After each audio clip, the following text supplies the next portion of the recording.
The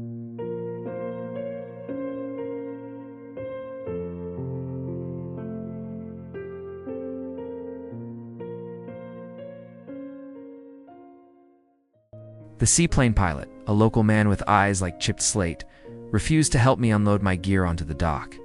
My wife Chloe was already on the shore, her laughter echoing in the vast, intimidating silence of the Alaskan wilderness. The pilot, whose name I later learned was Silas, just looked from her to me, his expression grim. "This place has a memory," he said, his voice a low rumble over the engine's idle. "And it's got a long one. Don't go listening to voices that ain't there." I dismissed it as local superstition, a spooky welcome for the city slicker. That was my first mistake. My name is Alex Mercer. I'm a 35-year-old software developer from Denver, or at least I was. 6 months ago, a lawyer called about my great-uncle, Arthur Vance, a man I'd only met once at a family funeral. He'd left me everything he owned. A remote cabin in a corner of Alaska so isolated it was called Serpent's Reach. Chloe saw it as an escape, divine intervention against the slow-motion collapse of our city lives. She was tired of deadlines, traffic, and the suffocating feeling of a life lived on someone else's terms. I see her now, standing on that dock, vibrant and full of hope, and my hands start to shake. I'm writing this on a stained motel napkin in Port Kyle, the nearest outpost of civilization. The woman who runs this place keeps bringing me tea, her eyes full of a sad knowing. She doesn't ask questions. Nobody here does. They all know what happens when you ignore the old warnings. I have to get this down, every detail, before I lose my nerve, because I am going back. That thing on the shore, the thing that wears Chloe's face now, it has her trapped inside, and I am going to tear her out of its cold, dark heart. 3 months earlier, our arrival was picture perfect. The fjord was a sheet of polished steel under a brilliant May sky. Mountains clawed at the horizon, their peaks still heavy with winter snow. A distant glacier sighed, a deep, resonant sound, like the world shifting in its sleep. The cabin was more substantial than I'd imagined, 2 floors of dark. Weathered pine built into the rocky hillside about 100 feet from the water. A crooked fieldstone chimney stood guard. "Alex," Chloe whispered, her voice full of awe as she stepped from the chartered plane. "It's real. It's all ours." She was 32, with fiery hair she'd tied back in a practical knot, and eyes the color of moss after a rain. We'd been married for 5 years, together for 8, and I'd never seen her look so utterly free. The inside smelled of wood smoke, old paper, and something else. A faint, briny dampness that seemed to emanate from the very walls. The furniture was rustic, but sturdy. A heavy oak table, a cast-iron wood stove, a simple bed frame. Uncle Arthur had lived here in total seclusion for 40 years after his wife, Eleanor, passed away. I found her portrait on the mantel, a sepia-toned photograph of a woman with a clever, knowing smile. Someone had placed it face down. "Alex, you have to see this." Chloe's voice came from the small kitchen. She was holding a worn, leather-bound journal she'd discovered in a spice drawer. The cover was warped, and the pages were stained. I recognized Arthur's spidery, precise handwriting from old birthday cards he'd sent my father. Most entries were mundane. Tide charts, notes on salmon runs, lists of needed supplies. But the very last entry, dated just a week before his death, was starkly different. The ink was pressed so deeply into the page it almost tore through. The words were a desperate plea to whoever finds this home. "You'll say I'm a madman." Eleanor said the same before they claimed her. But if you want to live here, if you want to hold on to the ones you love, you must obey these warnings. I learned them through heartbreak. Don't repeat my folly. Rule 1. Never answer a voice that sounds familiar coming from the mist or the water. It doesn't matter if it's a loved one crying, begging, or screaming. Get inside, lock the doors, and wait for the sun. Rule 2. If the fjord becomes unnaturally silent and still, like a plate of black glass, it means they are watching you. Burn birch logs in the stove immediately. They despise the smoke. Stay near the fire until the water stirs again. Rule 3. Hang iron chimes at every door and window. Their sound irritates them. keeps them at a distance. I've left a box in the cellar. When you need more, Silas and Port Kyle will know what you mean. Rule 4. Do not enter the water for any reason between sundown and sunrise. Not for a swim, not to wade, not even to dip your feet. Dusk is their time. That is when they can touch you and begin to change you. Rule 5. If you see a figure on the shore who was not there moments before, do not engage. Don't look at them. Don't speak. Go inside and do not look out until they are gone. I'm sorry for this legacy. I'm sorry for all of it. But I couldn't bring myself to burn this place down. Eleanor is still out there, somewhere in the depths. Some part of her is. As long as the cabin stands, I can sometimes hear her singing at night. Perhaps I am a fool. Perhaps that's how they will finally take me too. Arthur Chloe read the words over my arm, her chin resting on my shoulder. When she finished, she let out a small, nervous laugh. Your great-uncle had a powerful imagination, she said. The Shallows ones. I wish I had listened closer to the way her voice faltered, the way she instinctively glanced toward the window overlooking the fjord. I wish I'd seen her expression as she looked at Eleanor's overturned photograph. I wish I'd questioned how Arthur, a man who survived this brutal landscape for 4 decades, is found to have died of exposure on a mild August day. But I didn't. I called it wilderness-induced paranoia. I told myself it was folklore. I told myself many things in those first days, and I was wrong about every single one. The first month was idyllic.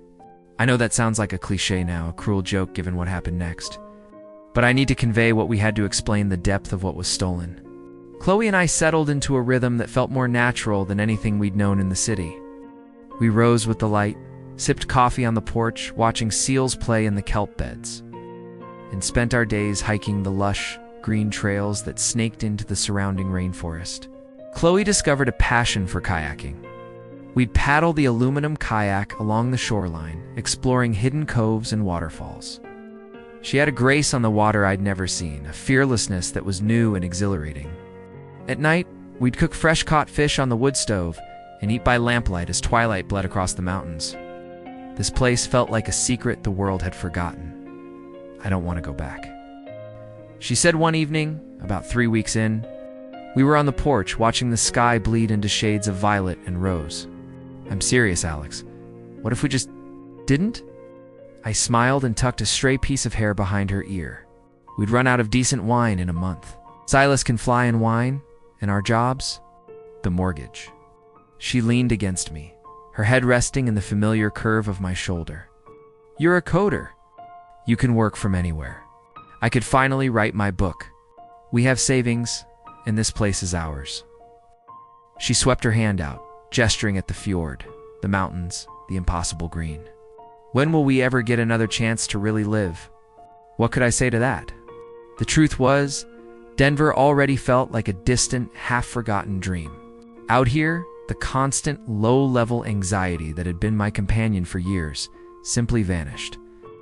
Here, I slept soundly and woke up eager for the day. So, we decided to stay, and for a little while, it was heaven. But the oddities started small at first, easily rationalized away. The iron chimes Arthur had mentioned, I'd found the box and hung them by the doors and windows, mostly to honor his memory. But I'd find them disturbed. Not fallen, but twisted, bent into strange, unnatural shapes. Once, I found one from the back door lying on the dock, almost as if it had been placed there as a warning. Chloe suggested it was the wind, or maybe curious birds. Magpies are notorious thieves, she'd said with a shrug. Then came the footprints. I saw them one morning on the dock, clear impressions of bare human feet in the fine layer of morning dew on the wood. They led from the water's edge to the very end of the pier, and then just stopped. As if someone had walked out of the fjord, stared at our cabin, and then dissolved into thin air. Chloe suggested I'd been sleepwalking again, something I hadn't done since college. She said the stress of the move could trigger it. I didn't point out that the prints were too small, too slender to be mine. They looked like a woman's. Why did I not want to argue with her? The water went still for the first time on our 32nd day. I was chopping wood when I became aware of the silence. It wasn't just quiet. It was a heavy, oppressive absence of sound that seemed to press in on me. No birds, no wind, no gentle lapping of waves. I walked to the edge of the trees and my breath caught in my throat. The fjord was a mirror, not just calm, but perfectly, impossibly flat. It looked like obsidian, reflecting the sky with such flawless clarity that the line between water and air disappeared. But the reflection was wrong. The clouds in the sky were moving, pushed by a high-altitude breeze. But in the water's reflection, they were frozen, a static image of a sky that no longer existed. Rule 2. I sprinted inside and fumbled with the matches, building a fire in the wood stove despite the afternoon warmth. Chloe found me 20 minutes later, feeding birch logs into the roaring flames, sweat dripping down my face. "Alex, what on earth are you doing? It's 60 degrees in here." "The water," I stammered. "You have to see the water." She gave me a look of genuine concern, then walked to the window. "It's fine," she said, her voice laced with confusion. A bit choppy, actually. "Looks like a breeze is coming down from the glacier." I looked over her shoulder. She was right. The fjord was ruffled with small waves glittering in the sun. Normal. Alive. But I knew what I had seen. That night, Chloe slept like a stone. I lay awake for hours, listening to the creaks and groans of the old cabin. Sometime after midnight, I heard it. A voice, carried on the mist, calling my name. It sounded exactly like my father, who died of a heart attack 2 years prior. Alex had called, a gentle, sorrowful sound. "Alex, son, come help me. It's so dark down here. I can't find my way out." I jammed a pillow over my head and trembled until the first hint of dawn. In the morning, I tried to convince myself it was a nightmare, that grief was playing tricks on me. Chloe was already up, nursing a mug of coffee by the kitchen window. She was staring intently at something outside. "Alex," she said, her voice strangely flat. "There's a woman on the dock." I rushed to her side. The dock was empty. Nothing but weathered planks and tendrils of mist. "I don't see anyone." "She was right there," Chloe said, distracted. She looked just like the woman in the photograph. On the mantel. She meant Eleanor, Arthur's dead wife. I should have packed our bags right then. I should have dragged Chloe to the seaplane radio and called Silas, but she just laughed it off, blaming the fog. Said her imagination was running wild. And I chose to believe her because the alternative was unthinkable. The change in Chloe began subtly, so I could deny it. She started waking up before dawn, slipping out of our bed while the world was still a wash of gray. I'd find her on the porch, a blanket around her shoulders, just staring at the fjord with a vacant expression. When I'd ask what she was doing, she'd say she was just enjoying the quiet, but her gaze never left the water. Sometimes I'd see her lips moving, forming silent words. She started swimming. Chloe was never a strong swimmer. She grew up in Colorado, far from any significant body of water, and was always nervous around the ocean. But now, she was wading into the frigid fjord every afternoon, staying in longer and longer each time.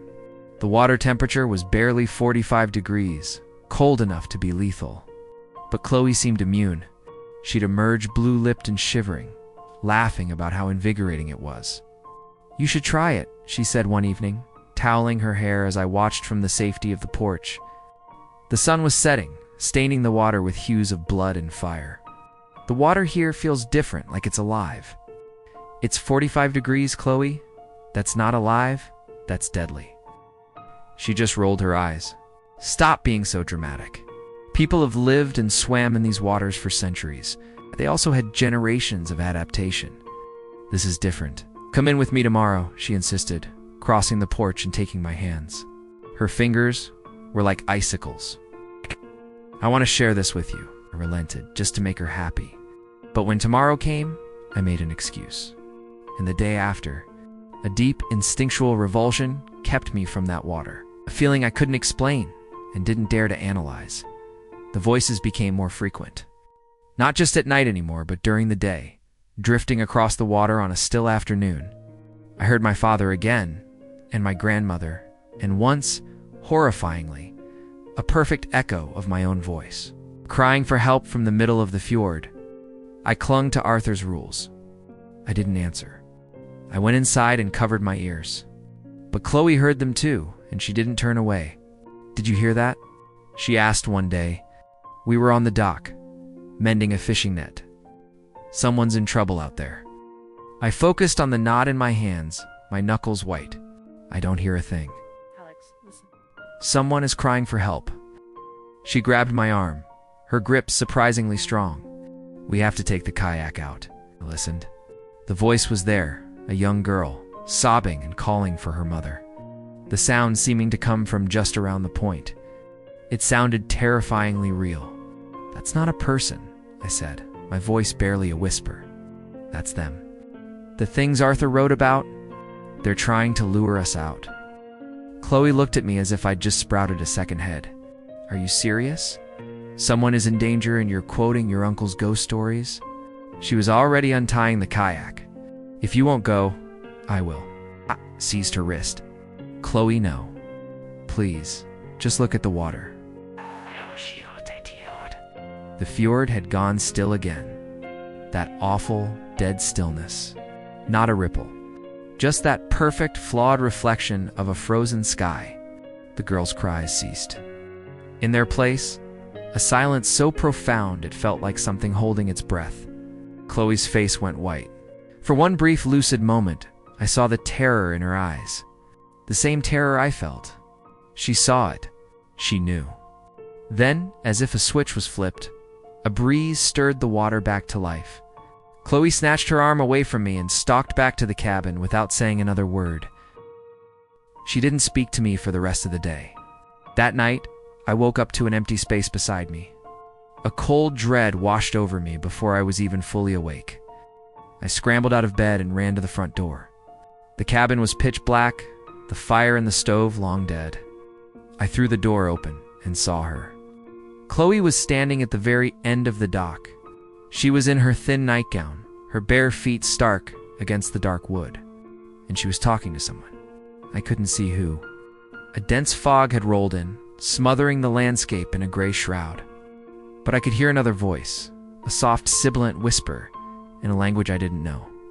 "Chloe," I yelled, running down the rocky path, sharp stones digging into my feet. "Chloe, get back inside." She didn't turn. The whispering continued, and now I could see a form in the mist with her.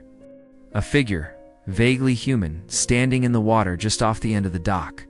It was too tall, its limbs too long, and it swayed with the gentle motion of seaweed in a current. Chloe. I reached the dock and put my hands on her shoulders. Her skin was deathly cold.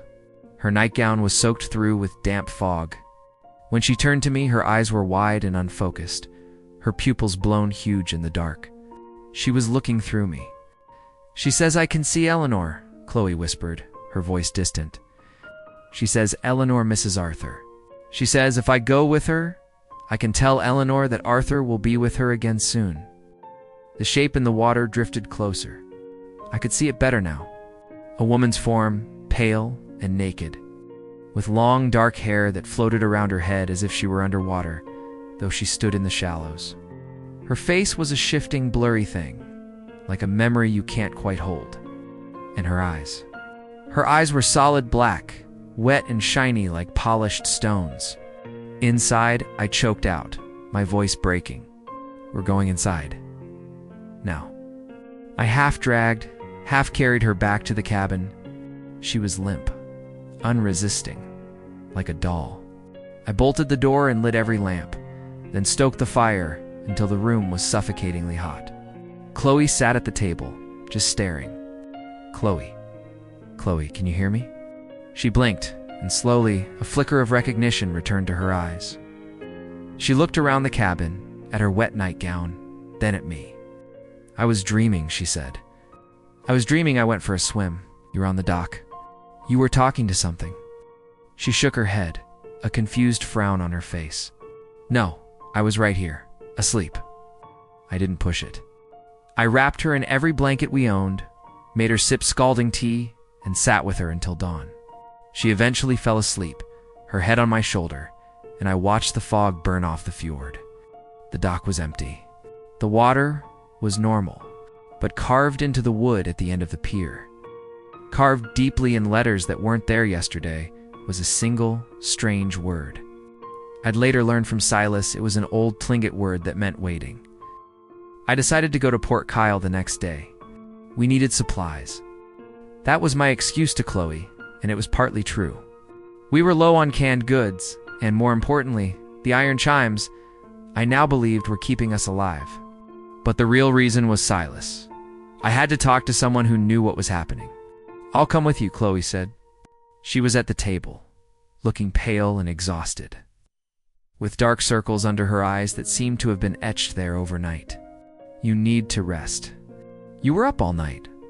"I'm fine." I knelt by her chair. You're not fine." Her hands were still icy cold. "The trip is 6 hours each way on a good day. Stay here. Sleep. I'll be back before sunset, I promise." She looked at me for a long, searching moment.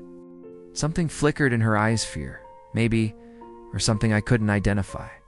Then she nodded. "Okay, but you have to promise you'll be back before it gets dark." "I promise." Should have forced her to come. I should have tied her up and thrown her in the boat if necessary. But she looked so frail, and I told myself the rules would protect her. I told myself she'd be safe. I told myself 1,000 lies. The journey to Port Kyle should have taken 6 hours. It took 12. An hour after I left, the fog returned, thicker than ever. I couldn't see 10 feet in front of me.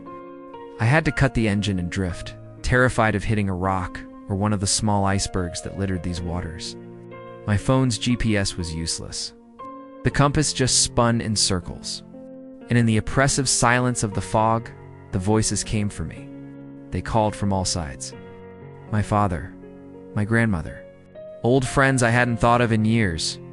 They begged me to join them. They promised peace. They promised an end to fear. I gripped the sides of the boat until my knuckles were bone white and chanted Arthur's rules like a mantra. Never answer a familiar voice. Never answer. The fog finally broke around midday, as if a curtain had been yanked aside. Port Kyle was a tiny smudge on the horizon. I pushed the engine to its limit and didn't slow down until I was in the harbor. Silas was behind the counter of his small supply shop when I burst in. He took one look at my wild-eyed expression and flipped the closed sign on his door. "Tell me," he said simply. I told him everything. The journal, the rules, the figure in the water, Chloe's behavior, the word carved on the dock. He listened patiently, his weathered face growing darker with every word. When I finished, he was silent for a long time. "Your wife," he said at last. "Has she gone in the water?" "She's been swimming. Every day for weeks." He closed his eyes, a pained expression on his face. "Then they've already begun. The shallows ones. They don't just drown you. They replace you. It's slow at first. The cold stops bothering you. You feel the pull of the water. You hear the voices. By the time you understand it's nearly too late, there is a window. One moon cycle from their first touch. If someone who truly loves the victim can call them back by speaking their true name, their soul's name, the change can be undone. But the love has to be real. The shallows ones can smell a lie like a shark smells blood." I checked my calendar. It had been almost 4 weeks since Chloe started swimming. "Then you have days, maybe less." He reached under the counter and brought out an oilskin-wrapped bundle. Inside were more iron chimes, a small hand drum, and a few items I didn't recognize: a smooth dark stone, braided herbs, a piece of carved whalebone. Old magic, protection. It won't stop them, but it might give you a chance. How do I save her? You go back. You wait for them to try and take her for good. And when they do, you call her home. Put a heavy hand on my shoulder. But you must mean it. Your love for her must be stronger than your fear of them. They will show you horrors. They will wear the faces of your dead. If you hesitate for a second, they will have you both. I bought all the supplies he had. Chimes, canned food, extra fuel. Silas helped me load the boat. As I was about to cast off, he called out, "One more thing. That fog that held you up. That wasn't weather. They were trying to keep you away. They wanted her to themselves." The trip back took 4 hours. I ran the outboard motor so hard I was sure it would explode. The sun was touching the mountains when the cabin finally appeared, bathing the fjord in colors of blood and rust. Chloe was standing on the dock. She was drenched. Her hair was plastered to her skull, and her simple sundress clung to her form. She stood motionless, facing the water, her back to me. Chloe. I cut the engine, letting the boat drift the last few feet. Chloe, I'm home. She turned. Her smile was too wide. That was the first thing that struck me. It stretched her face into a painful-looking grin, showing too many teeth. Her eyes were all wrong. The soft moss green was gone, replaced by huge black pupils that seemed to drink the light. I missed you, she said. Her voice was distorted, gurgling like she was speaking through a mouthful of water. Come inside, she continued, the horrible smile never wavering. I've made us dinner. Come inside and we can be together forever. I didn't tie up the boat. I just stared, frozen. It was Chloe's body, her voice, her face. But something else was looking at me through her eyes. Something ancient and cold and ravenous. Chloe, I whispered, are you still in there? For a heartbeat, the smile faltered. Her eyes flickered. Green, then black, then green again. I saw a flash of pure terror deep within. Alex, her own voice, for just a second, cracked and desperate. Alex, I can't. I went in the water. I knew I shouldn't have, but they were waiting and I can't. The smile snapped back, wider than before. Come inside, the thing wearing my wife's skin said. Come inside and stay. I slammed the throttle forward and fled into the growing darkness. I don't remember much of the return to Port Kyle. The night was a black, chaotic blur. I drove the boat recklessly through the dark, guided only by raw panic. The moon was gone, hidden by clouds, and the only light came from a ghostly phosphorescence that trailed in my wake. Twice, I heard large splashes nearby, something big keeping pace just beyond my sight. I didn't look. I just kept my eyes locked on the distant, faint glow of the town. I ran the boat aground on the beach, the impact throwing me against the console. I stumbled out and collapsed onto the wet sand. That's where Silas found me an hour later, kneeling in the surf, staring at nothing. They have her, I told him as he helped me up. I left her alone and they took her. He didn't say I told you so. He just put an arm around my shoulders and led me to the lodge where the owner, Helen, was waiting with a room key. I sat on the bed for hours, watching the shadows, replaying every mistake, every ignored warning. I should have burned the cabin down. I should have never left Denver. I should have done 1,000 things differently. Instead, I'd served my wife up on a silver platter to the monsters in the water. Silas came to see me the next day. He brought coffee and sat in a chair by the window as I recounted what I'd seen. The smile, the voice, the fleeting moment when the real Chloe had broken through. She's still in there, I insisted. I saw her. That's good, Silas nodded. It means the transformation is not yet complete. They have her body, but her spirit is still fighting, and I can save her. Perhaps he looked at me, his gaze intense. I told you about speaking her true name, but it's more than just words. The Shallows ones are older than these mountains. They've been doing this since the first people walked this land.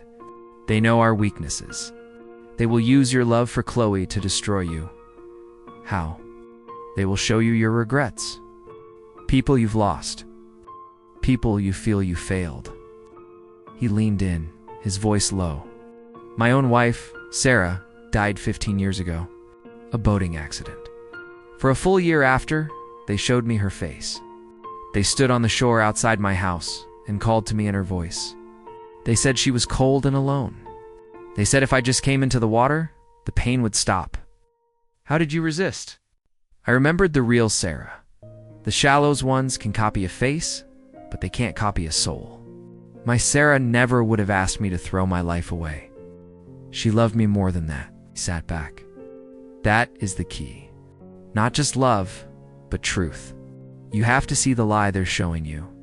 And you have to be prepared that the person you bring back may not be the same. I thought of Chloe before the cabin. The way she'd snort when she laughed too hard. Her ridiculous habit of singing off key in the shower. The small, perfect, infuriating things that made her her. What do I do? Silas studied my face. Whatever he saw there, seemed to convince him. Tonight, we prepare. Tomorrow, we go get your wife.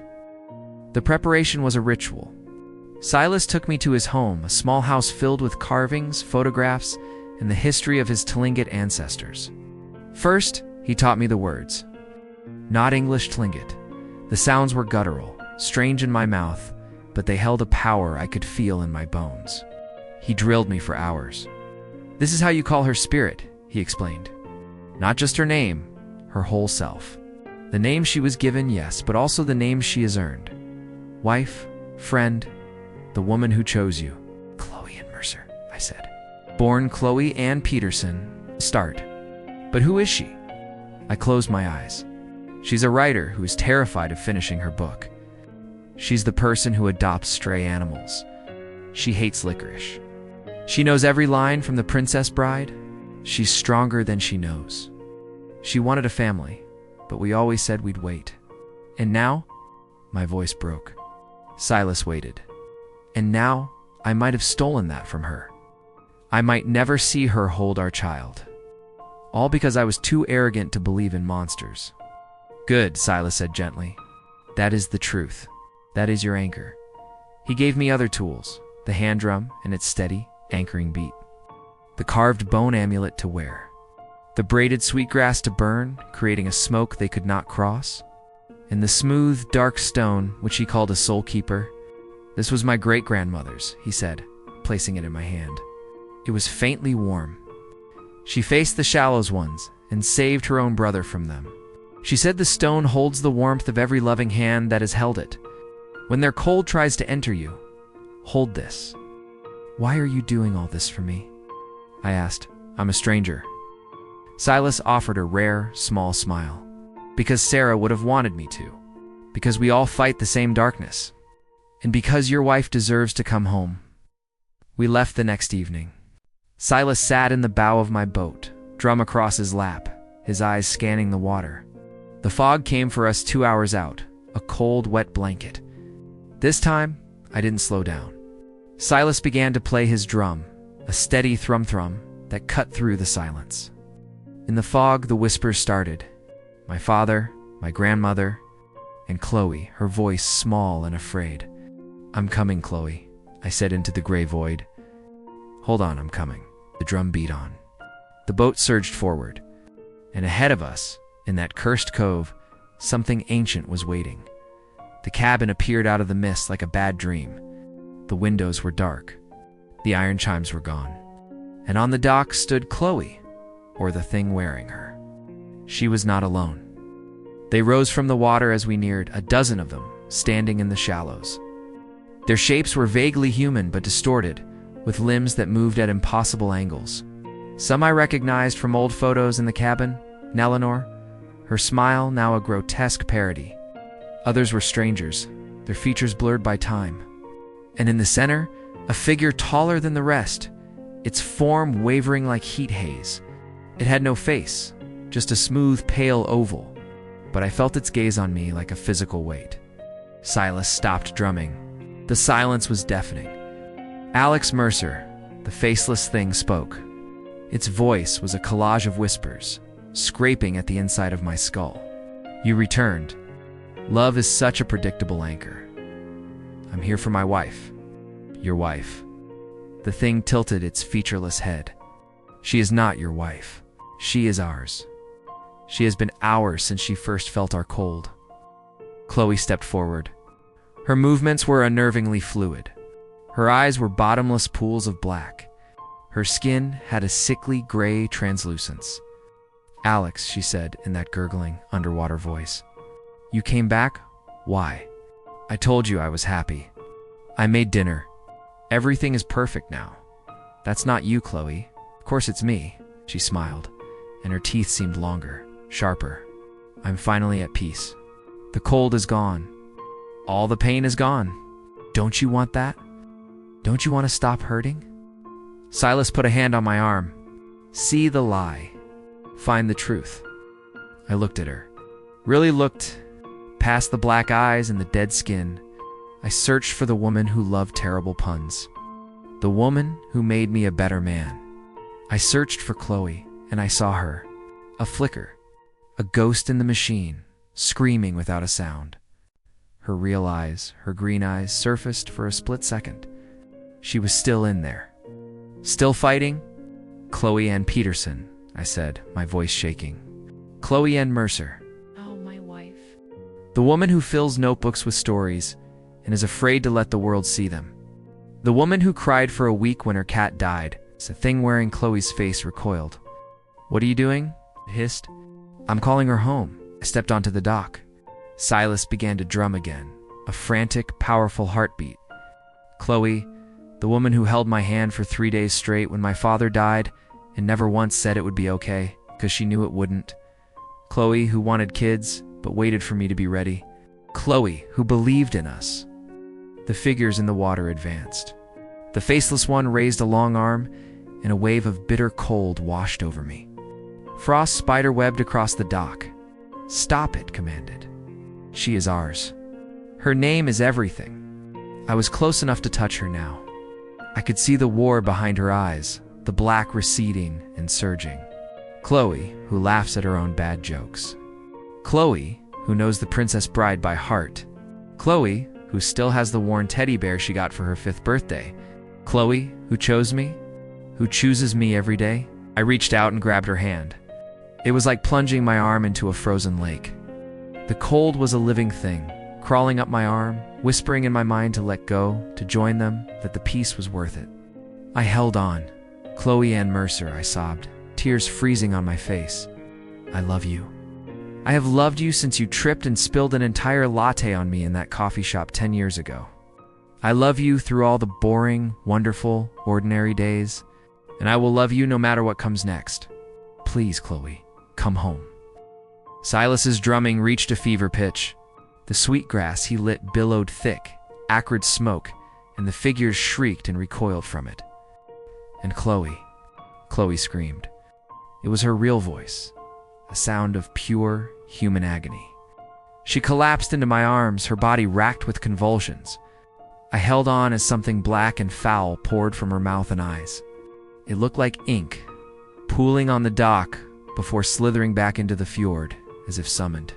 The faceless thing let out a sound of shattering ice and fury. The other figures vanished beneath the waves. You cannot have her, it hissed, its voice now thin and pathetic. She touched our world. A part of her will always be ours. We are patient. We can wait. Then it too sank and was gone. Chloe coughed, a deep rattling gasp, and then another. She was breathing. Alex. Her voice was a raw, broken whisper, but it was hers. I'm here. I've got you. I could see. Everything, she shuddered, her whole body trembling violently. I was a prisoner in my own head. They showed me. Alex, they showed me the others. All of them. Eleanor is still down there. So many of them, trapped in the dark, aware. Silas knelt beside us. She will remember. Those who return always carry the echo. It is part of the cost. Chloe looked up at me. Her eyes were green again. Exhausted, terrified, but green. I heard you, she whispered. Every word. You were my lifeline. I climbed back on your voice, kissed her, my lips numb from the cold. She tasted of salt and sorrow, but underneath, she tasted of home. Let's go, I said. As we pulled away, I looked back. A lone figure stood in the cabin window watching us. It had Eleanor's face. Chloe was silent for 2 days. Helen at the lodge gave us a room facing the woods, not the water. I kept the curtains shut. Silas burned herbs by the door. On the 3rd day, she talked. It was like being erased, she said, her voice hollow. They pull you apart, memory by memory, and replace it all with their cold. It's an absence of everything. No love, no fear, just hunger. A deep, endless hunger for warmth they can never hold. She looked at me, and for a second, I saw that ancient emptiness in her eyes. They're not evil, not in a way we understand. They're just empty. They take us to try and remember what it felt like to be warm, but it's a broken process. Every soul they take just becomes another hungry mouth in the dark. Shh, told me about the others. While the Shallows ones wore her body, her consciousness had been adrift in their collective mind. She'd seen their victims, their memories bleeding into hers. She experienced Eleanor's final moments in 1987, felt the woman's terror. She relived the last moments of fishermen, hikers, children, some from centuries ago, all still psychically screaming in the abyss. They're not dead, she said. That's the horror of it. Their minds are still there, trapped. Eleanor has been screaming for 40 years. I thought of the figure in the window. Was it a mask or a desperate plea? Can we save them? Chloe was quiet. Silas's great-grandmother saved her brother. But the longer they're gone, there's not enough person left to call back. She picked at a loose thread on the blanket. But the newer ones, if we knew their names, if the people who loved them spoke their truths, how could we ever find them? That's the thing, Alex, she said, turning to face me. I know who they are. Their names, their stories. The Shallows once hoard memories. I saw them. I know who might still be close enough to the surface to be saved. And I know enough to find their families. The weight of her words settled on me. You want to go back? Not to the cabin. Never there. But Russell Fjord is just one place they nest. There are others up and down the coast. And now, I have a map. She took my hand. I can't walk away from this. I can't leave them in that water. Silas listened as Chloe explained everything. When she finished, he sat in silence, staring at the smoldering herbs. My grandmother used to say they were here before the land was firm, he said at last. We always knew they couldn't be beaten, only fought, one soul at a time. But we never knew where all the nests were. We never had a map. You do now, Chloe said. That night, he made calls. To Huna, to Kluquan. By morning, 2 more elders had arrived, a woman named Lena and a man named David. They looked at Chloe with an unnerving wisdom. She carries their memories, Lena said to Silas. That has not happened before. The returned ones usually want only to forget. I tried, Chloe said, but they're a part of me now. All those voices. If I don't do something, they'll drive me mad. Sometimes the spirits choose their own warriors. You did not ask for this, but it is yours to carry. Over the next weeks, a new purpose formed. The elders had the old ways, the rituals. Chloe had the names, the locations. Together, they started the slow, painful work of finding the families of the lost. Some didn't believe. Some were too broken by grief. But some listened. The first was 6 weeks later. A young geologist named Ben, missing since 2018. His brother flew in from Oregon. We took him to the shore where Ben was last seen. And while Silas drummed and Lena sang, the brothers spoke of their childhood, of their shared dreams, of his love, and it worked. Ben came back. He was changed, haunted, but he was back. He was the first of 17. Emma and I never went back to the cabin.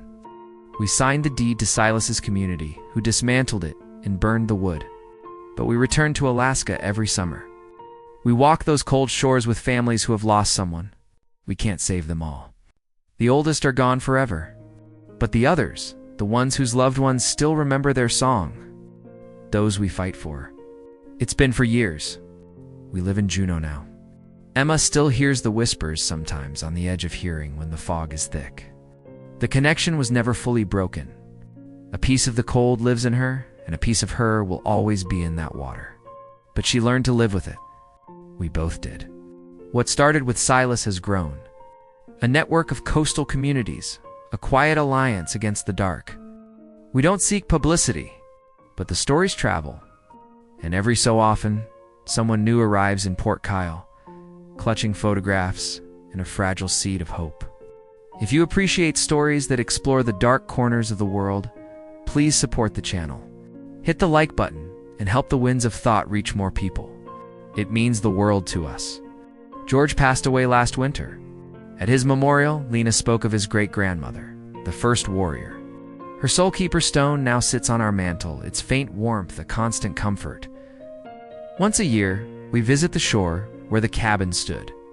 The foundation is all that's left. We leave offerings at the water's edge, chimes, sweet grass, things that represent warmth and home. By morning, they are always gone. I don't know if the Shallows ones understand peace, but they have not taken anyone from that fjord since the night we took Chloe back. And sometimes, Emma says she can see them just beneath the surface.